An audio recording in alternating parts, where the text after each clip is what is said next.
mais um vídeo. Eu sou o Bruno. Vou dar continuidade, sobre o meu processo de aplicação para os mestrados. Para fazer sentido, recomendo muito você assistir o vídeo anterior para entender o contexto, todo o processo. Mas bora lá.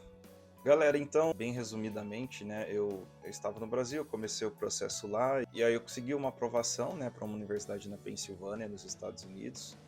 Na minha área, mestrado em finanças, eu vi que o meu inglês tinha oportunidade de melhorar para conseguir aprovação em outras universidades, melhores universidades, E aí eu decidi não aceitar essa aprovação e melhorar meu inglês fora do Brasil. E aí eu vim para Irlanda, é onde eu estou hoje, E aí eu cheguei aqui, hoje eu tenho mais ou menos 8 meses de Irlanda, vim para Dublin especificamente. Comecei a vida aqui, claro, provisoriamente, vim para ficar um ano, e aí eu comecei a estudar bastante inglês, e tendo essa vivência no dia a dia, trabalhando em inglês, morando com estrangeiros, e aí eu senti meu inglês evoluindo, até que então eu fui e fiz a prova do TOEFL novamente.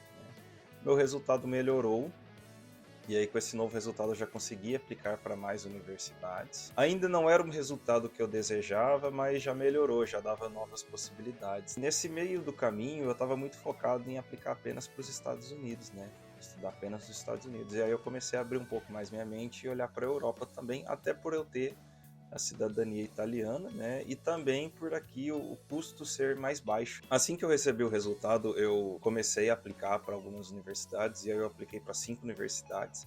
O meu desejo era aplicar para mais de 10, para ter mais opções. Para ser bem sincero, a prova do TOEFL eu acho muito chata. É uma prova muito chata de se fazer. Na minha opinião, ela não testa o seu real conhecimento do idioma, porque é uma prova que ela exige muita padronização, muita decoreba de uma estrutura, E é um tempo muito rápido, muito limitado, Um tempo muito limitado, na verdade, E aí eu comecei a ver o Duolingo, O Duolingo ele tem um teste também de proficiência que as universidades aceitam. Só que aí tem um problema, o Duolingo ele é muito bem aceito nos Estados Unidos, na Europa já nem tanto. A maioria das universidades não aceitam na Europa. E aí eu até cheguei a fazer o teste do Duolingo, mas aí por um erro de posicionamento da câmera, Porque o teste ele é feito em casa, e aí a gente tem que fazer todo um procedimento, o quarto tem que estar fechado, eles inspecionam o quarto, e aí a gente conecta o celular para ficar filmando a tela do notebook, para eles usarem as imagens como uma supervisão, E aí eu não posicionei o celular corretamente e o meu teste não foi validado. Eu acabei perdendo a prova, o custo que eu acabei pagando pela prova. E aí eu comecei, nesse meio tempo, a receber o resultado das primeiras aplicações que eu fiz, para Estados Unidos. E também eu cheguei a incluir universidades da França. Eu percebi que aqui na Europa, todos esses mestrados que eu apliquei, eu me candidatei, são mestrados para estudar em inglês, Mesmo sendo em países como França, onde o idioma oficial é francês, As universidades elas oferecem o curso em inglês. É bem comum isso daí nos países desenvolvidos. Mas pelo fato do inglês não ser o idioma nativo, é uma impressão minha, tá? O inglês como idioma oficial, eles acabam colocando notas de TOEFL até menores, notas de inglês menores. E aí, assim, eu consegui aplicar para algumas universidades aqui. Até pensei em algumas na Bélgica também, tinha uma muito boa na Bélgica. Entre Bélgica e França, eu prefiro acho que morar na França, Aqui na Europa, no caso. Olhei também na Inglaterra. A Inglaterra é muito interessante, são muito bem conceituadas as universidades de negócio lá, de finanças. Só que lá o custo é mais alto e também pelo fato da Inglaterra não estar mais na União Europeia, eu acabei descartando, também.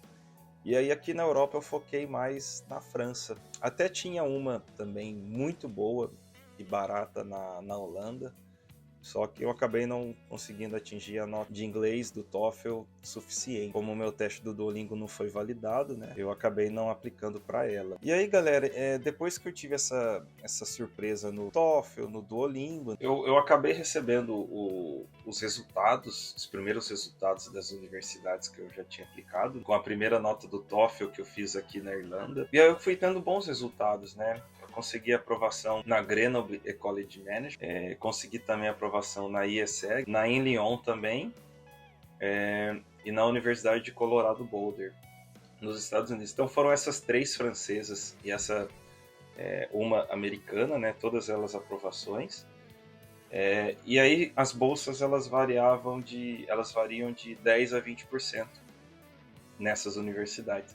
Para mestrado no exterior, na maioria das universidades, o orçamento que eles fornecem para bolsa dá no máximo, geralmente, bolsa até 50% do custo, né, do mestrado. Então, 20%, 15%, até que é um resultado bom, principalmente pelo nível das universidades, né, universidades muito boas. E aí, o que eu comecei a ver, né? As universidades aqui francesas, elas são muito boas e são mais baratas que nos Estados Unidos. Que mesmo com 20%, 15% de bolsa, fica um preço muito atrativo, até mais do que estudar no Brasil, fazer um mestrado em finanças em universidades boas no Brasil. E essas universidades que eu passei aqui na França, elas são muito bem ranqueadas mundialmente, né?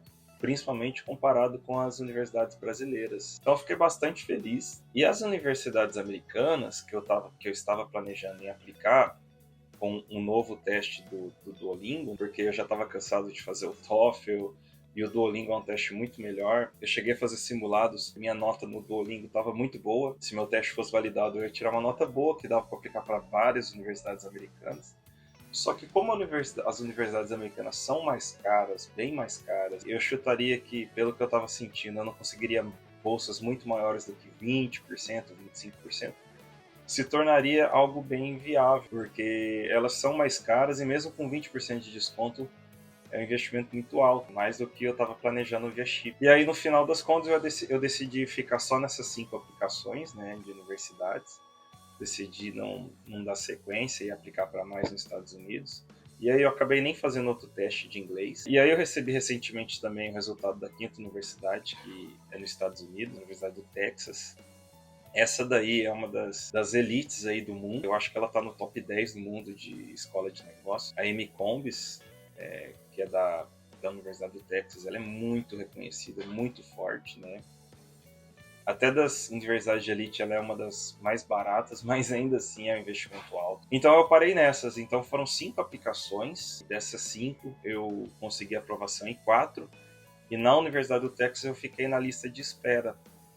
Ou seja, aguardando se algum aluno foi aprovado não aceitasse fazer o mestrado, né, desistisse. Então foi mais ou menos esse aí o meu histórico, né, de aplicações, né? E se for considerar também a aplicação que eu fiz no Brasil, né? Então de 6 aplicações, 6 candidaturas, foram 5 aprovações e uma na lista de espera. E aí, galera, a minha decisão foi de estudar na França. Eu acabei escolhendo a Grenoble École de Management em Paris. Então ano que vem eu vou morar em Paris. Na metade do ano eu estarei indo para lá. Claro que antes eu vou dar uma passada no Brasil, né? Para rever a família, os amigos, né? Matar a saudade. Mas eu fiquei bem balançado entre 2 universidades, né? Francesas.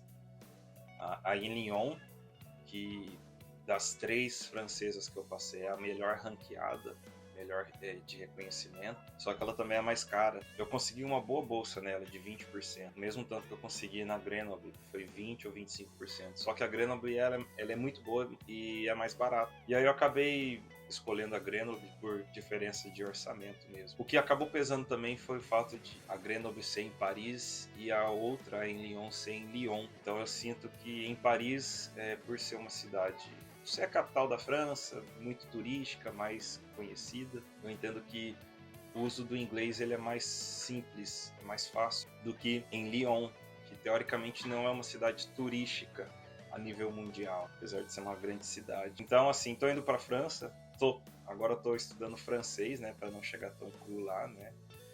Outro fator que me chamou muita atenção na França, especificamente aqui na Europa, é a questão de assistencialismo, né. Então é um país que dá muito assistencialismo para os imigrantes, para os estudantes internacionais. Eu ainda estou tentando uma bolsa do governo francês, é a bolsa mais famosa aqui da França, né? Ela se chama Eiffel Scholarship. Eiffel é do nome da Torre Eiffel, né? Bom, e agora é aguardar, né, para ver o resultado. E aí se eu conseguir essa bolsa também vai me ajudar muito, né? Então é isso, e eu sei que também tem outras ferramentas de assistencialismo na França, né, com aluguel, com apoio de custos, né, ajuda de custos. Então, isso daí, do lado financeiro, pesou bastante para mim, né. O fato também de eu ter escolhido focar na França aqui na Europa é o fato de que os mestrados franceses, pelo menos os de finanças, eu vou ter aula também de francês, aula desde o básico ao avançado. Faz parte do programa o aprimoramento no idioma. E ele é muito importante para o mercado financeiro europeu, caso eu pretenda ficar aqui na Europa mesmo, trabalhando no mercado financeiro daqui. Em mercados como Suíça, que é muito forte aqui na Europa, Luxemburgo, saber francês é um diferencial muito bom. Esse aí é o resumo, né, galera, das minhas aprovações. E nos próximos vídeos eu vou desmiuçar um pouco o processo de aplicação. Eu vou colocar algumas dicas, né, de como que eu fiz as redações, como você selecionar as pessoas para escreverem a carta de recomendação, o que é legal ter nessas cartas de recomendação, as particularidades de cada processo de aplicação, porque eles têm um certo padrão, mas ainda assim tem diferenças entre as universidades. Tem universidade que pede para gravar vídeo, outras universidades fazem entrevistas, algumas têm algumas dinâmicas diferentes, então eu vou detalhar um pouco mais isso daí e trazer dicas também para fortalecer a candidatura, né, para quem quer aplicar em um mestrado no exterior. Galera, então é isso. Fiquem à vontade para deixar comentários. Agradeço também quem curtiu o vídeo, quem seguiu o canal e quem também puder estar compartilhando o canal e o vídeo com outras pessoas. Beleza, galera? Valeu e até a próxima!